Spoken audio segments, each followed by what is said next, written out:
Hola, hijo, buenas tardes, ¿cómo está? Buenas tardes, profesor.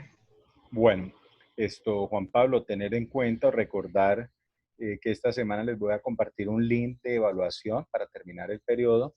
Voy a compartirles una evaluación muy sencilla de unas preguntas muy sencillas, ¿vale? Porque ya es la última semana del segundo periodo, para reencontrarnos dentro de 15 días ya con la temática del tercer periodo. ¿Usted recibió la guía de química vía WhatsApp? Sí, señor. Ah, bueno, vale, no hay problema. Pues la guía de química, pues es una guía que traté de mantener la ilustración de cambio climático, la ilustración del análisis frente a ciertas situaciones. Entonces, ese era el objetivo primordial, ilustrar esos dos casos de evidencia frente al cambio climático, tanto en México como en Colombia. En Colombia, pues a nivel locativo, pues hay que tener en cuenta que hay un proyecto piloto llamado Proyecto Piloto Nacional de Adaptación al Cambio Climático. Esto viene desde lo que era la primera comunicación nacional ante la ONU para mirar que hay algunas áreas costeras, marinas y ciertos ecosistemas que están siendo vulnerables a los procesos de cambio climático. El proyecto como tal, pues es organizado desde el IDEAN, quien es el que lo coordina. Este proyecto tiene un principio bastante amplio que tiene que ver con el diseño de políticas en relación, por ejemplo, desde el cambio climático en ecosistemas de alta montaña, pero también en áreas insulares como es el Caribe. Y por supuesto, tiene una relación muy fundamental en relación a la salud. Y esa relación tiene que ver precisamente con el dengue y la malaria. Entonces, allí hay que tener claridad del por qué ese proyecto nos sirve y seguirá sirviendo en relación a la salud. No solamente es teniendo la convicción de medio ambiente como protección a los árboles, a las aguas, sino también esa conexión o ese hilo conductor con ciertas enfermedades. Se pretendía que los logros fundamentales de este proyecto, que el proyecto es INAD, ¿sí? Que es el Proyecto Nacional de Adaptación al Cambio Climático, estaban primero que participaran toda una serie de entidades territoriales, que se presentaran las secretarías de salud de cada uno de los municipios con sus alcaldías respectivas para incorporar medidas de adaptación, y esas medidas de adaptación frente a la participación, por supuesto, tendrían que mostrar resultados de planificación. Entonces, por ejemplo, cómo combatir la malaria, cómo combatir el dengue, entonces propuestas de llegarle a la población. Y todos los POT o planes de ordenamiento territorial debían tener esas alternativas. Otro logro que se espera es que haya alta participación. ¿Cuáles actores son los que más necesitan estar allí? Pues los involucrados, como que tengan injerencia en los proyectos comunitarios, pero además que puedan medir esos proyectos, pero que puedan ser implementados. Para ser medidos tuvieron que haber sido implementados y obviamente tuvieron que haber asumido unos resultados, que es lo que uno espera. Obviamente, otro logro era la amplia divulgación. Aquí la comunicación es supremamente importante porque es que la comunicación maneja un estándar de poder visualizar los resultados frente a escenarios internacionales, nacionales, regionales y locales. Pueden generar comparativos. La articulación de la información de este proyecto, pues también ha permitido mirar la amenaza como tal del cambio climático en nuestro país y cómo hacer esa recuperación de esas prácticas tradicionales que han permitido dañar a esos ecosistemas.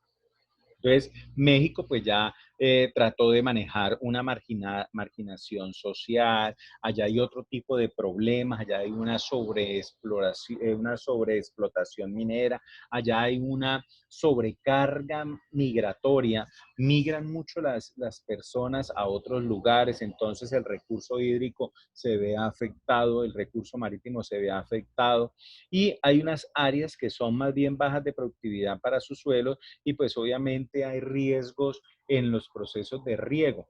Entonces, las aguas que se necesitan de mayor cantidad, la productividad ser mínima porque las sequías son desesperantes. Estas áreas, pues obviamente, a pesar de que tienen las temperaturas elevadas, la disposición del agua, pues no está en todo el año, sino que en ciertas épocas del año. Y pues hay otros determinantes allí, como es la ganadería, que sigue arrasando con los bosques tropicales de los caducifolios, que son campos de boada. Entonces son sitios especiales allí que son muy bonitos, pero desafortunadamente los devoran para meter la ganadería. Entonces hay unas relaciones importantes que hay entre México y Colombia, pero cada uno de esos países tienen condiciones especiales, recursos hídricos, recursos maderables, recursos forestales, recursos pesqueros, pero entonces la intención de tener esa marginidad de los dos países es buscar, uno, que se pueda destacar la gestión de los recursos hídricos, dos, la fertilidad, tres, la erosión del suelo y cuatro, la prevención de la deforestación. Entonces, aquí se necesitan que se trabaje de manera colectiva, individual e institucional. Por ejemplo, hablar con los campesinos. Por ejemplo, que estos campesinos puedan ayudar a la conservación de los bosques y a nivel institucional, pues que el plan de ordenamiento territorial pueda generar colectivamente algunas acciones o algunas tareas. Desde la parte individual, por ejemplo, la captación de agua lluvia. La gente no le presta atención a esto y resulta que el agua lluvia acogida desde la naturaleza tiene nutrientes como el nitrógeno, el azufre y otros que le pueden servir a las plantas. Y si se recogiera, si se capturara estas aguas, se pueden generar pozos de almacenamiento de estas aguas y a nivel institucional, pues se podría armar programas, inclusive para generar capacitaciones para el uso de estas aguas, de cómo hacer los tanques para almacenar estas aguas. A nivel individual se pueden hacer combinación de insumos químicos, se puede capacitar a la gente para hacer compostaje y elaboración de abono. O sea, aquí la intención del plan de estas estructuras frente al cambio climático no solamente es decirle vamos a sembrar árboles, sino cómo cuidar los poquitos que tenemos, cómo afianzar los recursos que vienen a partir, por ejemplo, de los fenómenos y de los recursos que nos provee la naturaleza.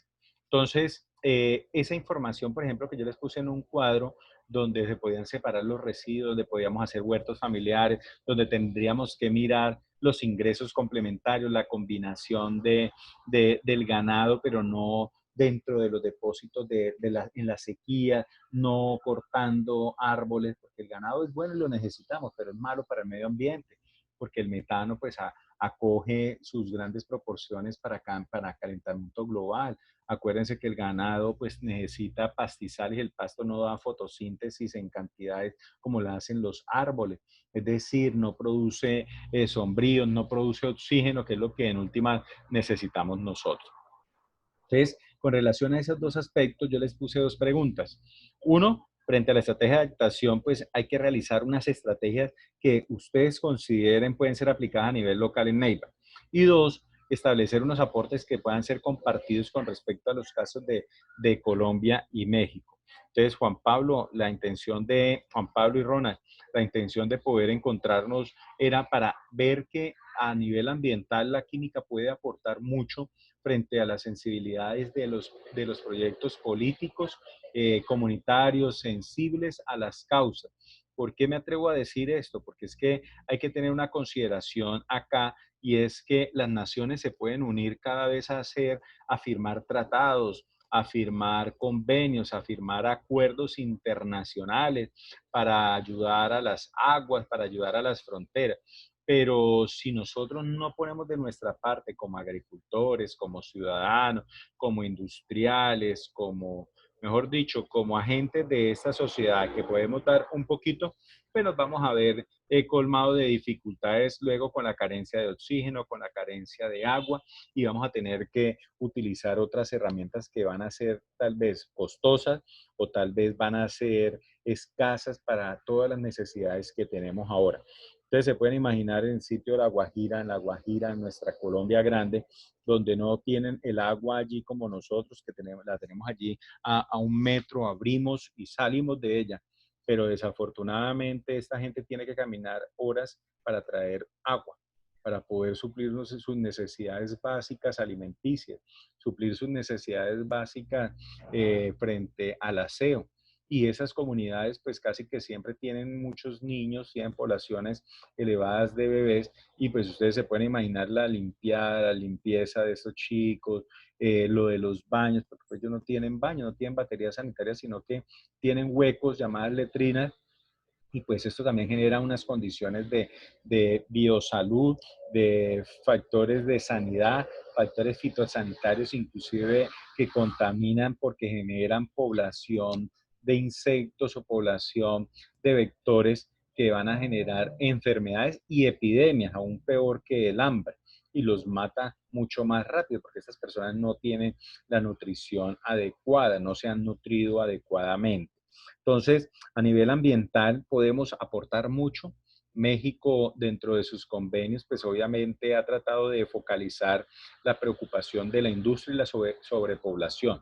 Nosotros aquí tenemos algo a nivel industrial, pero ahorita con la pandemia vimos cómo se arrasó el Amazonas, vimos cómo la tala de árboles siguió creciendo, vimos cómo la contaminación siguió aumentando, a pesar de que al comienzo de esta cuarentena el medio ambiente tuvo un respiro porque muchos animales no salían y ahora los vimos, muchos pudimos ver la tranquilidad de no tener el ruido de los vehículos, pero pues ahora como ya le han dado pasos agigantados a la salida, entonces vemos que las cosas como que vuelven a retroceder, por eso el mundo no va a volver a ser como era antes, el mundo no es el mismo que era antes y el mundo debe cambiar a costa de qué? De preservar la vida, pero también de preservar los recursos naturales. ¿Listo, chicos? Entonces, pues yo voy a dejar hasta ahí la explicación, una explicación muy sencilla de lo que era el material que les compartí vía WhatsApp. ¿Vale, chicos? Sí, señor. Bueno, Juan Pablo, me alegra saludarlo. Ronald, me alegra saludarlo. Se cuidan mucho. Bueno, profe, hasta luego, igualmente. Bueno, Chao, profesor, hasta luego. chao, se cuidan. Chao. Chao.